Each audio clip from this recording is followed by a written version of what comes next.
Thank you for that. Rajalakshmi Joshi, political commentator, also joins us on the program. Rajalakshmi Joshi, the High Court is going to be looking into this matter today, but the kind of response we have seen from students has intensified in the last few days.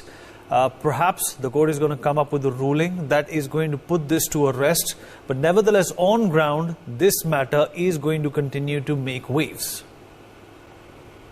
Hi, good morning, Vineet, and thank you for taking up this issue and calling me to air my views about this.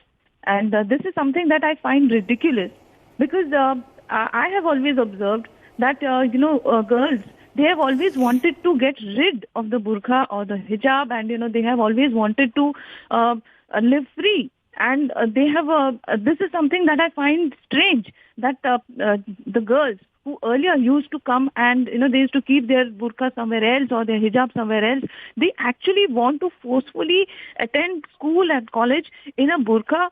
I mean, the term that is being used is a hijab, but if you look at the pictures, they're actually coming fully covered in a burqa. I mean, that is something that I find really strange in a time when, everybody is trying to, the world over, everybody is trying to say that, okay, this is an outdated philosophy or an outdated term or an outdated thing. Now, at such a time, these girls who have the choice of, maybe outside they can use the hijab or a burqa or whatever clothing they may wear.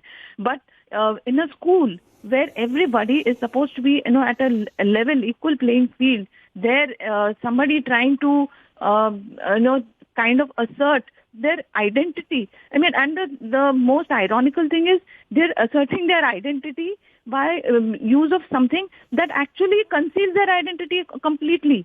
How is this a symbol of identity? This is something that, completely has amazed me, that, it is quite obvious that this is some kind of a political game that, these people are playing. And I think that this will be a bad precedent if these girls are actually allowed to use the hijab or a burqa in the school, and this will be taking them towards a regressive street, because then all over the country, then all the girls will start kind of demanding this, which again I said, these girls perhaps need to be counseled to say that, okay, you can use, whatever other means of asserting your identity, but this is not something that, should be encouraged. This is a very wrong way of asserting identity. This is what I feel, Vineet. And it is, then again, this will get to everybody starting to assert themselves. Like we've seen all these scenes of, all these girls trying to come in saffron shawls then.